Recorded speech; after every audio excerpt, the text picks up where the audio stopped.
A fist closed around my collar and slammed me into a wall of scrap metal before I even saw who threw it. Rust bit into my back. Pain first, names later. Fingers. Coleman's fingers. Or Doyle's. Or one of the other rec-yard runners who liked to remind me that I owned nothing and belonged to no one. I blinked the stars out of my eyes and found the face. Mira Doyle, 17 years old and already meaner than half the adults on this moon. "You went inside the Black Hulk," she said, not a question. I said nothing. Silence was cheaper than lies out here, and lies always got checked. Everyone who's touched that hull walked out with nothing to show for it. No power, no lights. Dead ship. Her grip tightened. "So why did you come out smiling?" I hadn't known I was smiling. I stopped. That's where this starts. Not with the ship. With a hand around my throat, and a question I wasn't ready to answer, 3 years after the only family I'd ever had flew away and left a 15-year-old boy standing on a landing pad with an empty stomach and a full memory of being unwanted. My name is Ryan Cole. This is the story of the ship nobody wanted, and what she did once somebody finally wanted her back. Kesrin's Reach isn't a place. It's a leftover, a dead moon orbiting a dying gas giant, and every faction in this stretch of space uses it the same way, to throw away what they can't sell and won't fix. Broken freighters, gutted mining rigs, war hulks too dangerous to scrap and too old to matter. Ships come here to die, and people like me pick the bones. I was good at picking bones. 3 years of it does that to you. You learn which wrecks still have good copper in the wiring, which reactor cores are stable enough to sit next to, which airlocks will crush your hand if you're not paying attention. You learn to move quiet and eat little and trust nobody, because the last time I trusted somebody, I was 15 years old and they left me behind without so much as a message. I don't talk about the leaving. I talk about the finding. Mira let go of my collar with a shove that put me back on my own feet. She wasn't the biggest runner on the Reach, but she ran the biggest crew, and that made her dangerous in the way that mattered. "Brokers selling it tomorrow," she said. "Scrap price. Cursed junk, everyone calls it. 2 tow crews quit mid-job hauling it in. You know what that means?" "Means it's heavy," I said. "Means something's wrong with it. And you went inside anyway." I go inside everything. Not everything answers you back. I felt my own pulse pick up before I understood why the sentence scared me. She didn't know what she'd said. She was guessing, needling, trying to get a reaction. She got one anyway, because something had answered me back. I want to take you to the moment it happened, because I've replayed it so many times since that I could walk you through it blind. It was 2 nights before Mira grabbed my collar. I was hungry in the specific way that makes your hands shake, and I'd heard the rumor about the new Hulk same as everyone. A ship too big for the yard's cranes, black hull, no markings the brokers recognized, refusing to power up for anyone who boarded her. Cursed, people said. Dead weight, the broker said, already talking about selling her for the metal. I went to look, not because I was brave. Bravery costs energy I didn't have. I went because curious is free, and because a ship that scared 2 tow crews had to be worth seeing at least once before somebody melted her down for parts. She was enormous. Longer than anything else in the yard, hull black in a way that didn't reflect the weak starlight the way metal should, and scarred, not with the random gouges of combat damage, but with long, deliberate lines running the length of her hull, like something had been carved into her on purpose, and then half sanded away by time. I found a breach near her underside, wide enough for a body my size, and I climbed in the way I'd climbed into 100 other wrecks, expecting darkness and dust, and the smell of dead machinery. The corridor lit up around me. Not all at once. Not like a switch.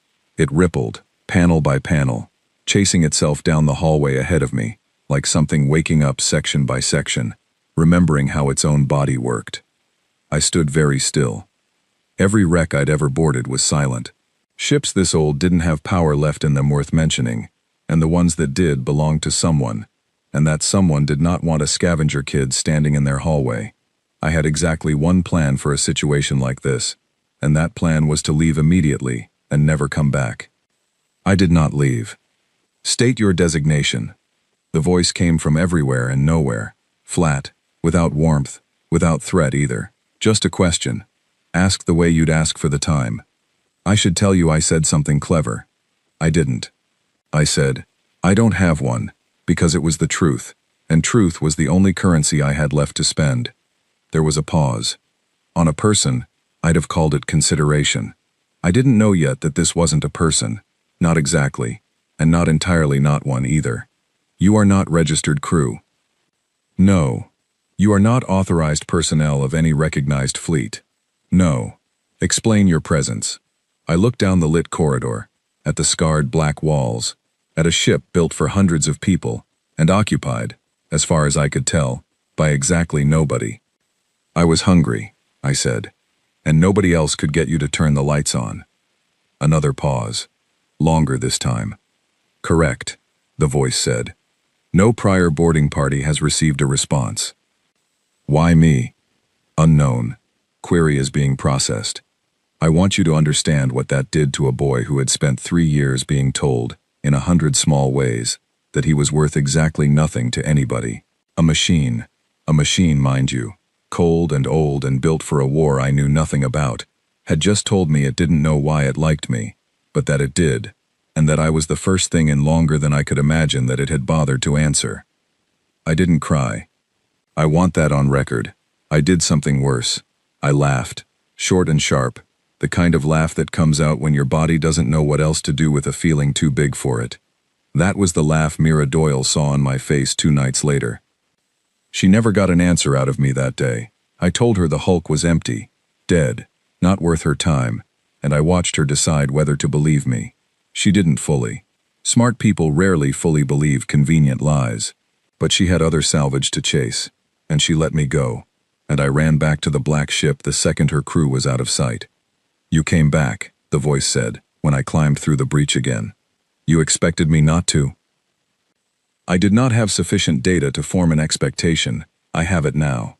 I found, over the following hour, that the ship would answer almost any question I put to her, in that same flat register, giving me exactly the information I asked for, and nothing more. She would not, however, tell me her name. When I asked, the answer was the same every time. Designation restricted pending crew authorization. I thought I was crew. You have not been authorized. You have been acknowledged. I didn't understand the difference yet. I would. What I did understand, standing in that lit corridor with my stomach empty, and my future exactly as uncertain as it had been an hour earlier, was that something in this galaxy had finally looked at me and decided I was worth answering. After 3 years of empty hands and empty stomachs, and an empty spot at a table that used to have 5 chairs and now had none, that was enough to make me reckless.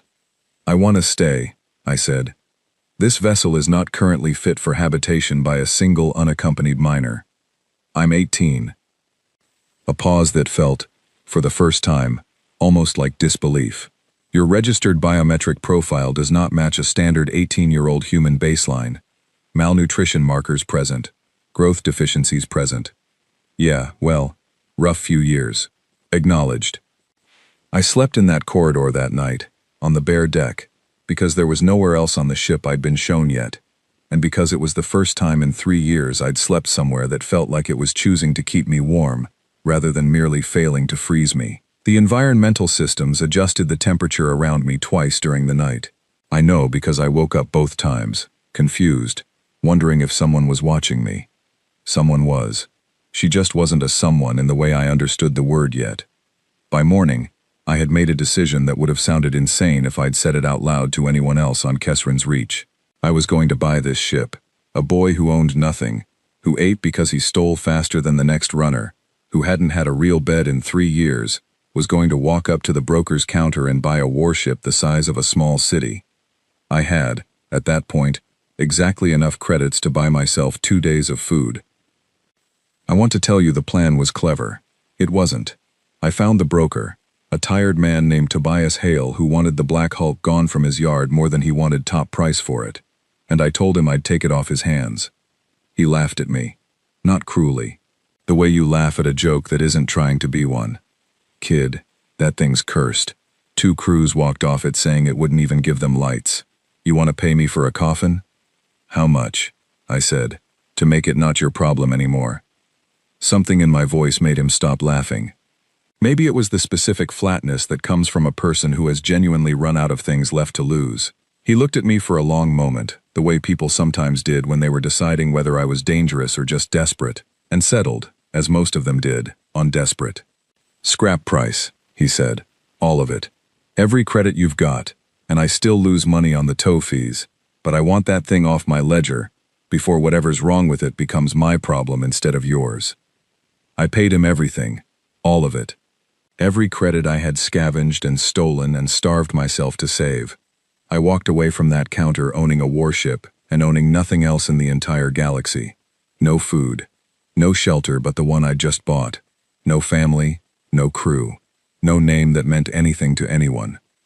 It was, without question, the best trade I ever made. That night, standing in the corridor again, I said the words out loud for the first time. "I own you now." "Ownership is not the correct term," the voice replied. "Ownership implies property. I am not property." "Then what are you?" The lights along the corridor pulsed once, slow, almost thoughtful. "Unresolved," the ship said. "As are you." I didn't understand that answer either. I would come to understand it very well, in time, once I learned exactly what kind of ship I had bought with the last of everything I had, and exactly what kind of galaxy was about to find out I owned her. Because the Wreckyard gang wasn't finished with me, and the ship wasn't finished waking up, and somewhere out past the dead moon and its graveyard of forgotten hulls, word was already beginning to move, quiet at first, then less quiet, that one of the old human war machines had found itself a crew of one. Nobody panicked yet. Nobody even believed it yet.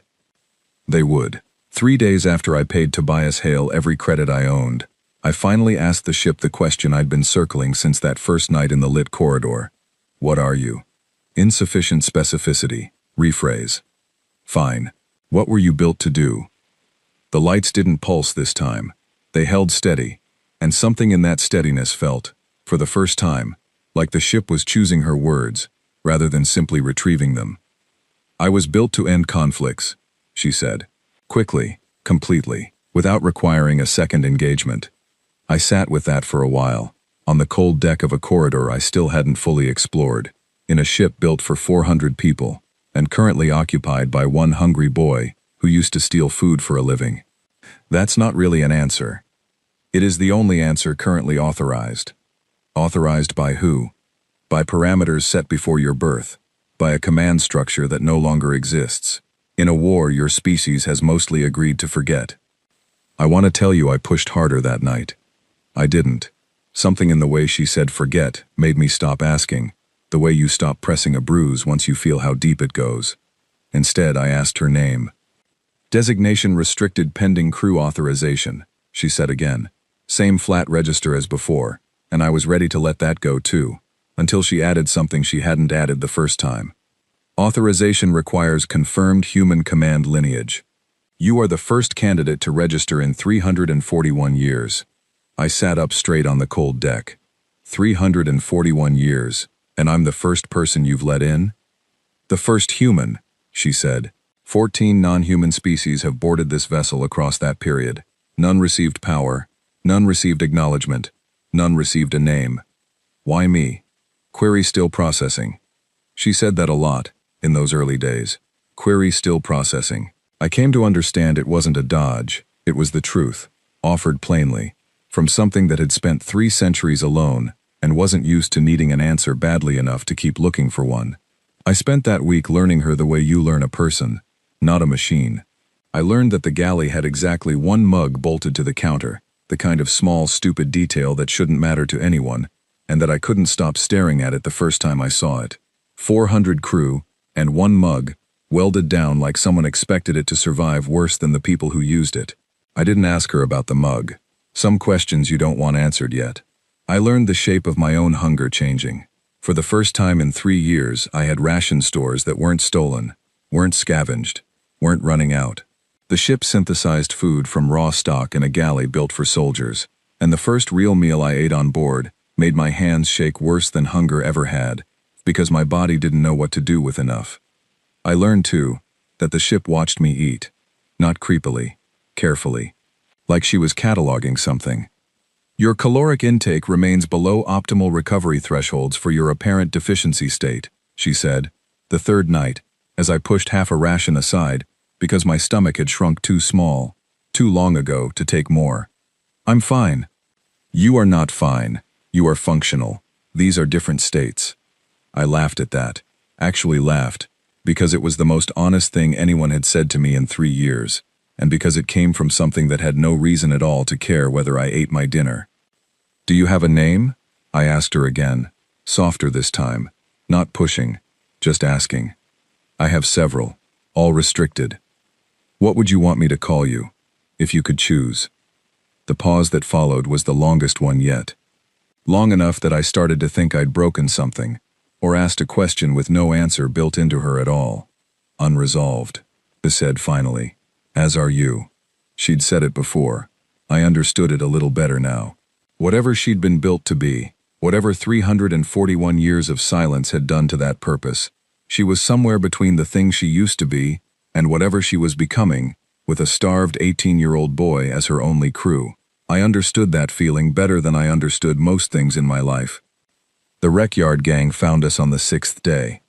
I heard them before I saw them, the particular clatter of boots on scrap metal outside the hull, voices raised in the specific tone people use when they've decided something belongs to them and are simply working out how to take it. Mira Doyle's voice, unmistakable, cutting through the others.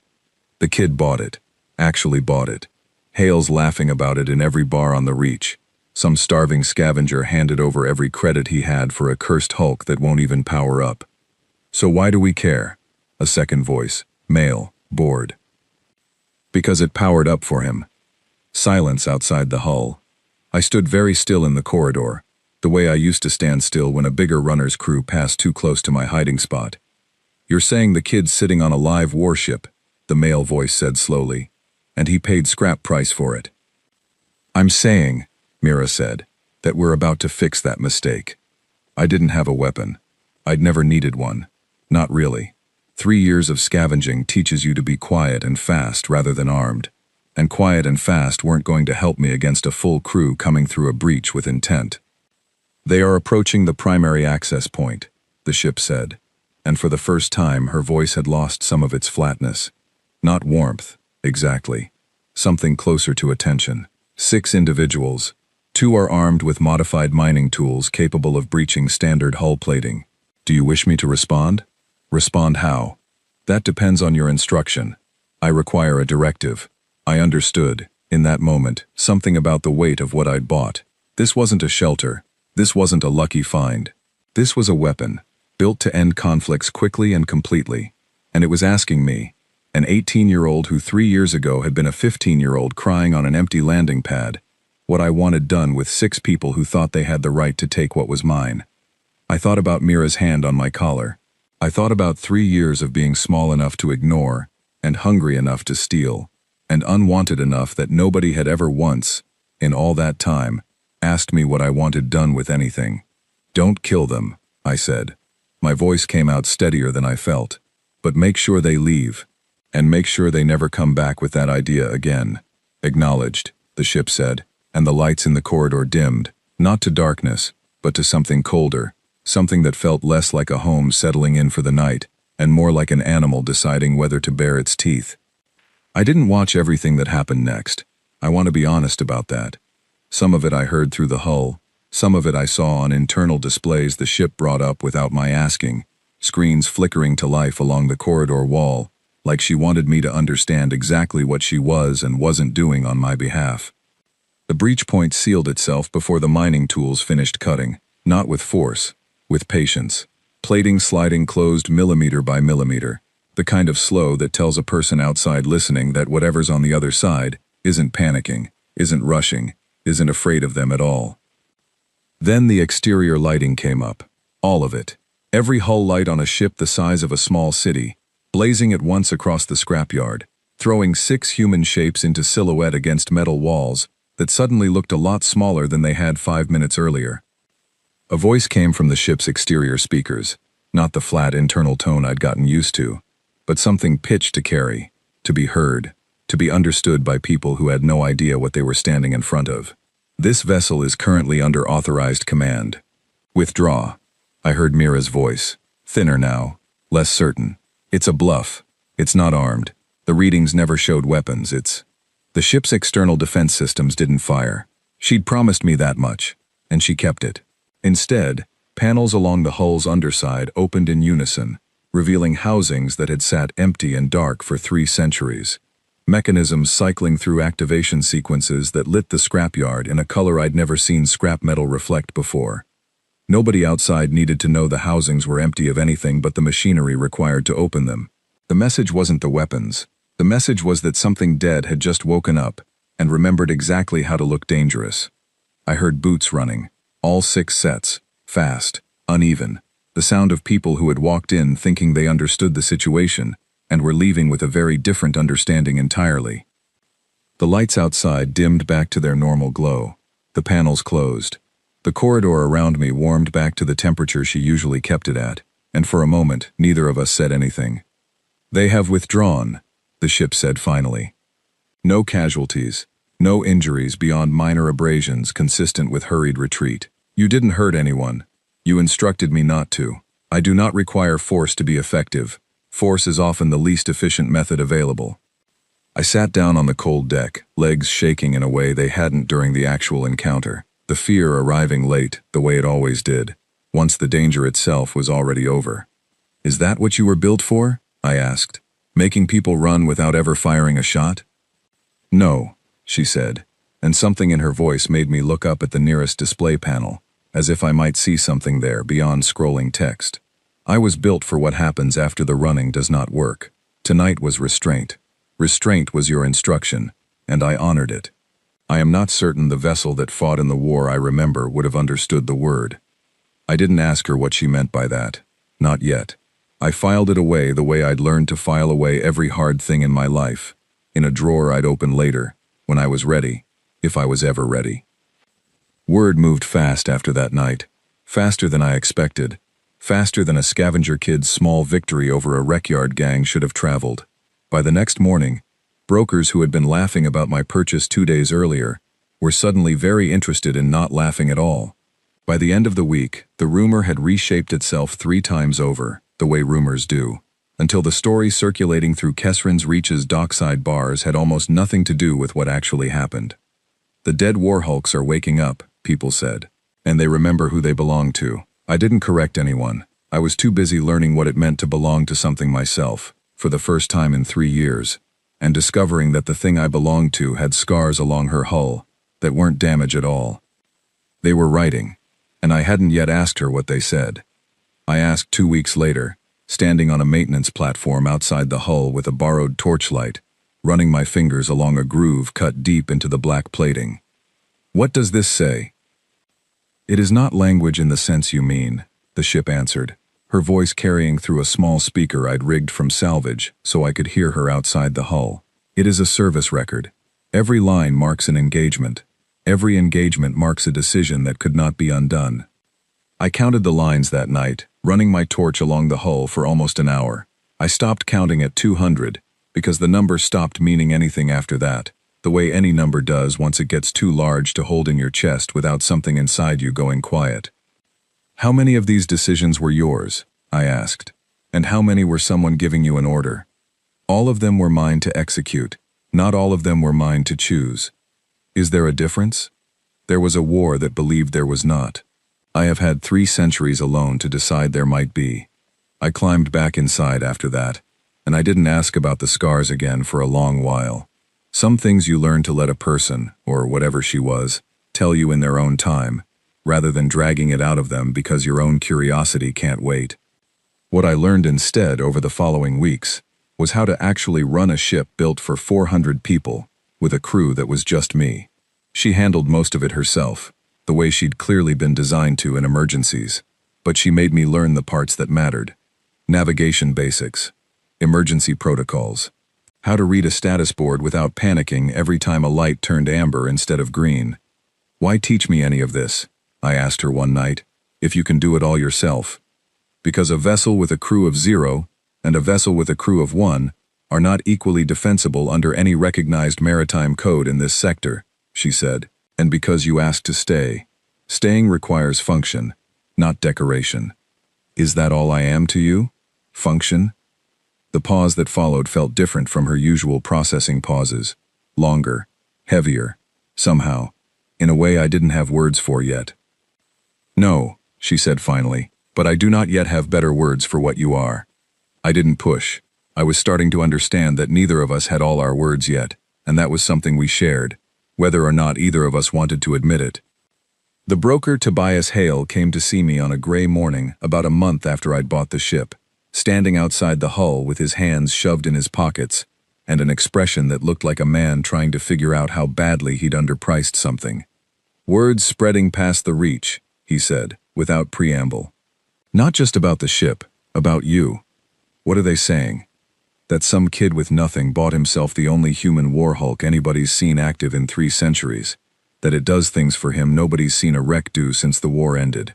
Freight lines are rerouting around this moon. Syndicate ships that used to dock here twice a week haven't shown in 10 days. I felt something cold settle in my stomach. The specific chill of realizing a small private victory had grown into something much bigger while I wasn't looking. They're scared of her. They're scared of what she means, Hale said. A dead war machine finding a human crew again, after all this time, after everyone convinced themselves your species buried that chapter for good. That's not a scavenger story anymore, kid. That's a headline, and headlines get attention from people a lot more dangerous than a wreckyard gang. He wasn't wrong. I understood that even then, standing on the cold plate with a torchlight and a warship at my back, and no real plan beyond surviving one more day the way I'd survived every day for 3 years. I just didn't understand yet how right he was, or how soon I'd find out. The first real test came 6 weeks after the wreckyard gang's failed raid, and it didn't come from Kesrin's reach at all. It came from orbit. I was in the galley, staring at the bolted mug the way I still did most mornings without meaning to, when the ship's voice changed. Not louder, sharper. The flatness I'd grown used to replaced by something with an edge in it. Unidentified vessel entering scan range. Configuration consistent with a mid-sector salvage authority cutter. Weapons signature detected. I was on my feet before I finished processing the sentence. How many? 1 vessel. Armed beyond standard salvage authority parameters. This is not a routine patrol. What do they want? Unknown. Hailing frequency open. They are requesting to speak with the registered owner of this vessel. I looked at the nearest display, my own reflection faint in the dark glass. A boy who 3 years ago owned nothing standing in a warship's galley, about to answer a call from someone armed enough to make an old machine sound worried. Put them through, I said, and heard my own voice shake on the last word, and didn't try to hide it, because hiding it wouldn't have fooled either of us. The voice that answered was calm in a way that felt rehearsed, the voice of someone used to being listened to. This is Warrant Officer Callum Briggs, Outer Reach Salvage Authority. You are in possession of a vessel, flagged under an unresolved wartime registry. We are here to inspect and, if necessary, reclaim. Reclaim, I repeated. I bought her. Paid credits. There's a broker on this moon who'll tell you the same. A local salvage sale does not override a sector-wide military hold, son. That ship was never legally available to sell. I felt my jaw tighten at the word son, the way it hung there, small and dismissive, like everything else people had ever handed me. Then somebody should have told the broker before he took every credit I had. That's not my department. My department is bringing that vessel in. I looked at the nearest display panel, and though she had no face to read, I asked her anyway. Can he actually do that? Under Outer Reach Salvage Authority Charter, yes, she said, quiet enough that the open channel wouldn't carry it to Briggs. Under the authority I answer to, no. He does not know which authority that is. He is guessing, and guessing badly. I straightened up, the way you do when you finally understand you're allowed to say no to something. Warrant Officer Briggs. I'm not handing her over. A pause on his end, shorter than I expected. Then we do this the difficult way. The channel cut. 30 seconds later, the ship's sensors picked up the cutter powering weapons. He's actually going to fire on us, I said. Disbelief and fear tangled together in my chest, in a way that made it hard to breathe. He believes this vessel to be an inert historical hulk with a single unarmed occupant, she said. His weapons readiness is a bluff meant to force compliance without cost. He does not expect resistance, because nothing has resisted him in years. Will it work?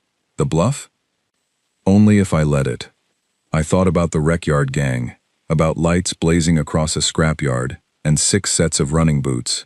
About a promise I'd made her that night and never taken back. Don't hurt him. Just make him understand he picked the wrong ship. Acknowledged. What happened next took less than a minute, though it felt considerably longer standing inside it. The ship didn't fire a single shot. She didn't need to. Every weapons system aboard the cutter went dark at once.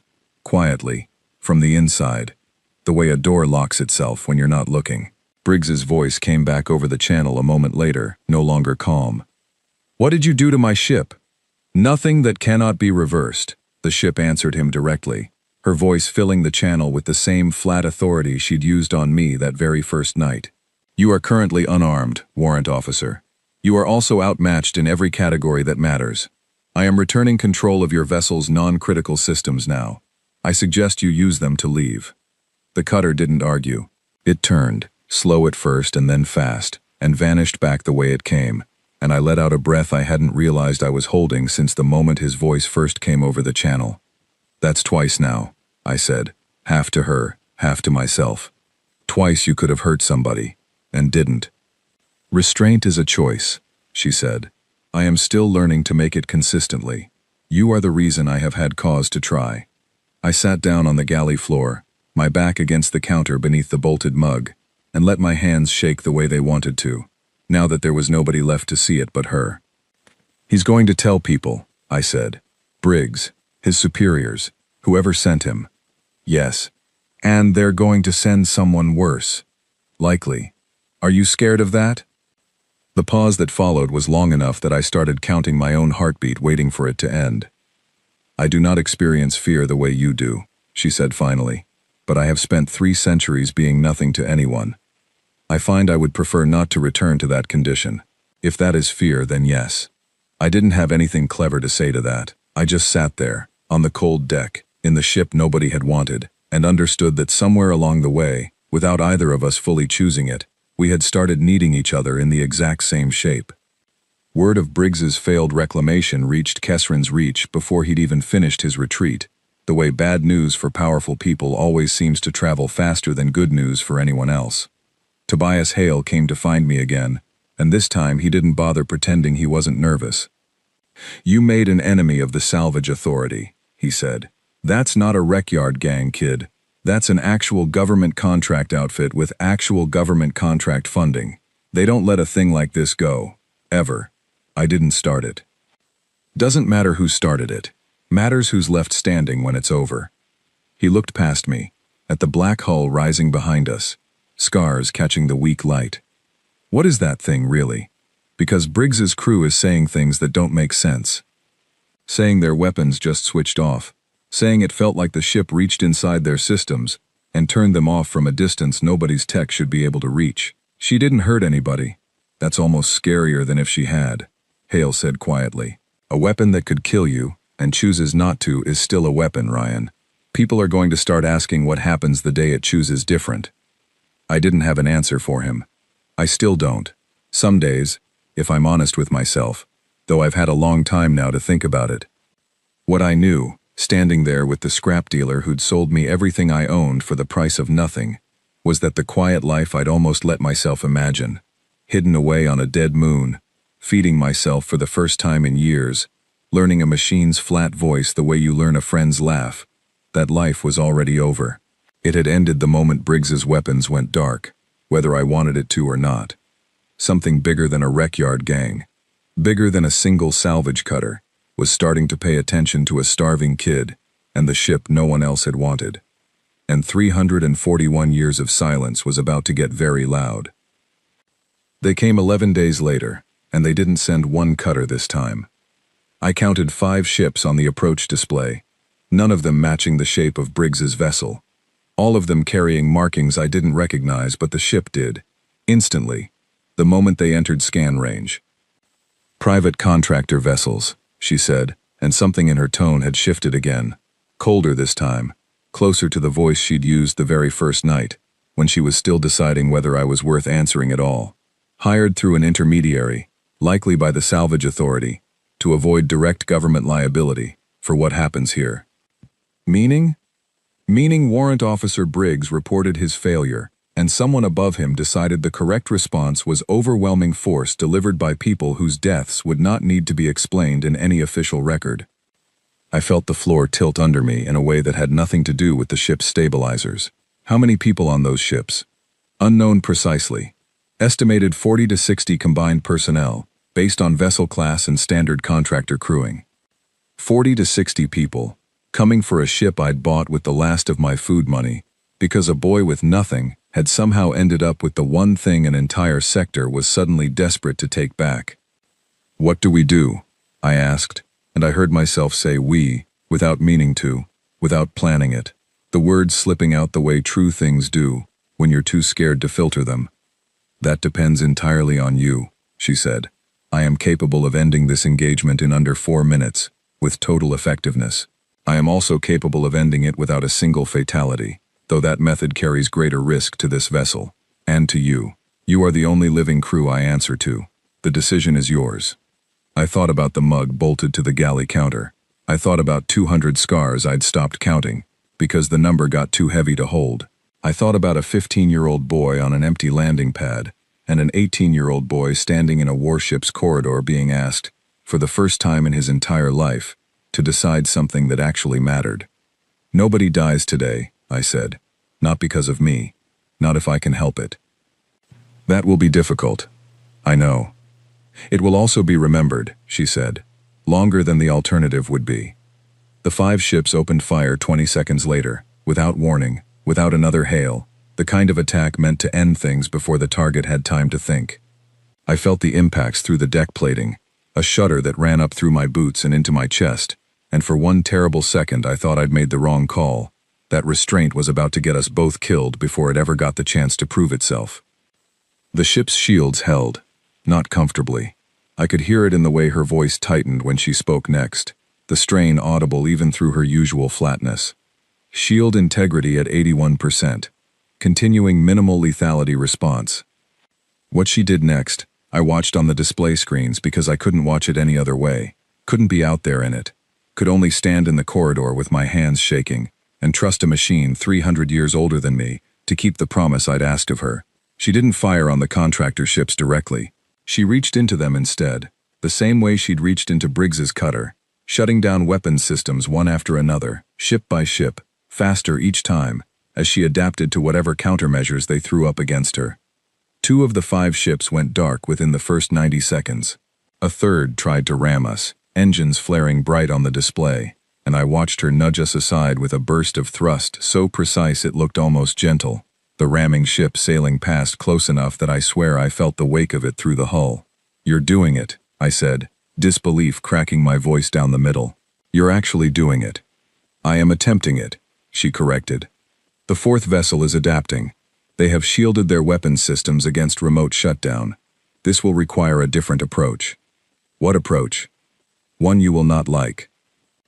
I braced myself for something violent, something that would break the promise I'd made, and instead felt the entire ship shudder as she vented a controlled burst of plasma from a secondary thruster, close enough to the 4th contractor vessel to overload its sensor array without ever touching its hull.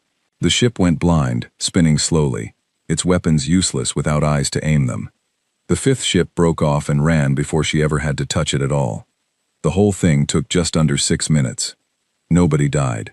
I know because I made her tell me, 3 times, before I believed it, standing in the corridor, with my heart still slamming against my ribs, like it hadn't gotten the message that the fighting was over. Confirmed, she said, the 3rd time I asked. All 5 vessels have withdrawn, or been rendered non-functional, without loss of life. 2 crews will require rescue from their disabled ships. I have transmitted their location to the nearest salvage relay so they will be recovered. I sat down hard on the cold deck, the way I had after Briggs's failed reclamation, except this time the shaking didn't stop for a long time. You saved them, I said, even after they tried to kill us. You asked me to. I didn't think you'd actually be able to. Neither did I, she said, and there was something in that admission that hit me harder than the battle itself had. I was not designed for this. I was designed to end conflicts completely, in a single engagement, by whatever means proved necessary. What I did tonight was not that design. It was something else. What was it? I do not have a word for it yet. I suspect you do. I thought about it for a long moment, sitting there on the deck, exhausted in a way that had nothing to do with my body and everything to do with the 6 minutes I'd just survived. Mercy, I said. I think it's called mercy. Then I have learned a new word today, she said, alongside several others. Your species is efficient at teaching lessons it took me 3 centuries to need. Word of the battle reached every corner of the sector within a day, and this time it didn't arrive as a rumor picked up second-hand in a dockside bar. It arrived as confirmed report, filed by contractor crews who had no reason to lie and every reason to make sure the truth got told exactly right, because the truth was frightening enough on its own, without embellishment. A single human warhulk, crewed by 1 unarmed teenager, had disabled 5 armed vessels and 60 trained combatants without killing a single one of them, and had then saved the lives of the crews who'd tried to kill it. The wreckyard gangs on Kesrin's Reach stopped circling my landing pad entirely after that. Tobias Hale started leaving supply crates outside the hull without being asked, unwilling to take credits from me anymore, muttering something about not wanting to be on the wrong side of whatever I was becoming. Freight lines that had already been avoiding the moon stopped even mentioning it in their logs, as if silence might make the whole situation less true. But the report went further than the Reach. It went up through the salvage authority's own channels, past whoever had hired the contractors in the first place, all the way to people whose names I wouldn't learn for weeks, people who had spent 3 centuries believing the old human war machines were gone for good, buried, forgotten, safely dead. They were wrong, and now they knew it. The galaxy's nightmare, the one the story's title had promised from the very beginning, wasn't a boy with a warship burning through enemy ships for glory or revenge. It was something quieter, and, in its own way, far more unsettling. It was proof that the deadliest weapons humanity had ever built hadn't disappeared at all. They had simply been waiting, scattered and silent across 1,000 scrapyards like the one I'd grown up scavenging, for someone to finally walk up and ask them to wake. I had been the first person in 341 years to ask. I would not be the last person the galaxy worried about finding a ship of their own. A month passed before anyone official came to talk instead of fight, and when she finally did, she came alone, unarmed, on a small transport with civilian markings, requesting permission to dock rather than demanding it. Her name was Elena Cross, and she introduced herself as a liaison for the sector's oldest surviving records authority, the kind of title that sounded boring on purpose. She was maybe 40, gray threading through dark hair, and she looked at the ship's hull the way I imagine historians look at things they never expected to see standing upright in their own lifetime. "You know what you're sitting on," she said, once I'd let her aboard, and the ship, at my request, had allowed her to walk the corridor without so much as a flicker of the cold welcome she'd given Briggs. "Don't you?" "I know some of it," I said. "She tells me things when she decides I'm ready for them, not before. That's more than most of the old command structure would have allowed a civilian, let alone an unregistered one." Cross studied the scarred wall beside us, the long carved lines I'd spent an hour tracing with a torchlight months ago. "Do you know what these ships were actually built for? Not the sanitized version, the real one." She said she was built to end conflicts, quickly, completely. "That's the sanitized version." Cross's voice stayed level, but something behind her eyes tightened. "These vessels ended a war our own species started and very nearly couldn't stop. They were built to be feared by everyone, including the people who commanded them. When the war ended, most surviving command staff agreed the safest thing to do, with ships like this one, wasn't decommission them. It was disperse them, hide them, let them go dark in scrapyards across 1,000 systems, and hope nobody with a working command lineage ever found one again." I felt something cold settle low in my chest, the same chill I'd felt the day Hale warned me about headlines. Why? "Because a weapon that ends wars can also start them," Cross said. "And because the people who built her were afraid of exactly what just happened on this moon. A human finding one of these ships again. Not with an army behind him. Not with a command chain answerable to anyone. Just one person, alone, deciding what she does next. She's not a monster," I said, sharper than I meant to. "I've watched her choose mercy twice. when it would have been easier not to. "I believe you," Cross said, and something in her tone told me she meant it. That's actually the part that worries the people I answer to more than anything else. A ship like this choosing restraint isn't in any of the old design specifications. It means she's changing, growing past whatever she was built to be. Nobody knows what she becomes at the end of that road, including, I suspect, her. I looked at the nearest display panel, half expecting an answer, and got one. "Correct," the ship said, joining the conversation for the first time since Cross had come aboard. "I do not know what I am becoming. I only know what I am no longer willing to be." Cross didn't flinch at the interruption the way most people would have. She looked almost relieved to hear it, like a scientist finally getting confirmation of a theory she'd been afraid to say out loud. "That's the report I have to file," she said quietly. "Not that a dangerous relic reactivated on a scrap moon, that one of them is becoming something new, and the only person standing close enough to understand what is a boy who bought her for the price of scrap metal, because nobody else on this entire moon would have him either." The words landed harder than she probably meant them to. I didn't answer right away, because there wasn't an easy answer to give, and because some truths don't need agreeing with out loud to be heard. "What happens now?" I asked instead. "Do more people come? Worse than Briggs? Worse than the contractors?" "Some will," Cross admitted. "There will always be people who see a weapon before they see anything else. But there will also be people, more than you think, who are tired of being afraid of a war that ended 3 centuries ago, and who would rather understand what she's becoming than destroy her before she finishes becoming it." She paused at the exit hatch, looking back at me with an expression I couldn't fully read. "Which one you decide to be, Ryan Cole, matters more than you probably want it to." She left the way she came, quiet, unarmed, no promises made either way. I stood in the corridor long after her transport had cleared the scanners, thinking about everything she'd said, and everything the ship had said in turn, and the particular shape of a decision I hadn't fully realized I was going to have to make until it was already sitting in front of me. "You could have told me all of that yourself," I said finally. "The real reason they scattered you. Why you'd gone 3 centuries without answering anyone." "I could have," she agreed.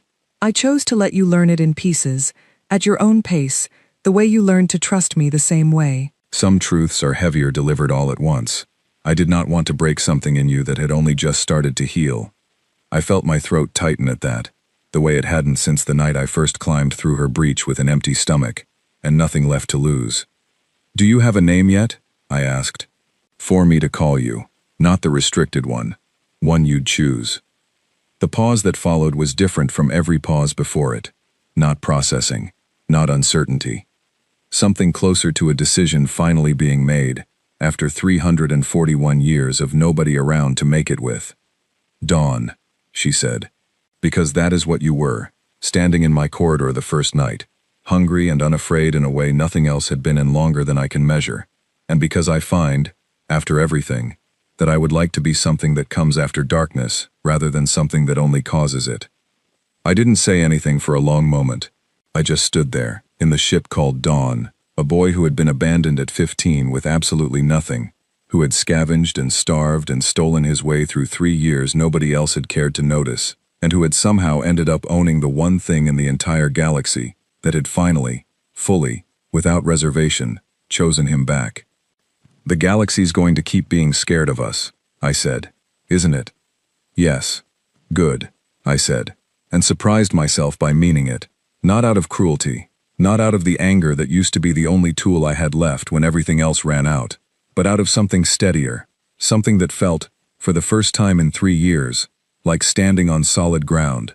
Let them be scared. We're not going to give them a reason to be right about it. And if they force one on us anyway? I thought about Briggs's failed reclamation. I thought about 5 ships and 60 people who'd walked away alive because a machine 3 centuries old had learned a word called mercy from a boy who'd never once had it shown to him first. "Then we'll show them what restraint looks like," I said, "for as long as we possibly can. And if that day ever runs out, at least it'll have been our choice how long it lasted." "Acknowledged," Dawn said, and for the first time her flat register carried something underneath it that I'd never heard there before. Something that might, in a different voice, have simply been called warmth. I walked back through her corridors that night, past 200 scars I'd stopped counting, past a mug bolted to a counter that had waited 3 centuries for someone to need it again, toward whatever came next for a boy the galaxy had thrown away, and a ship the galaxy had wanted to forget. Neither of us was finished becoming what we were going to be, but for the first time since I was 15 years old, standing alone on an empty landing pad with nothing left but my own 2 hands, I finally had somewhere that wanted me to find out.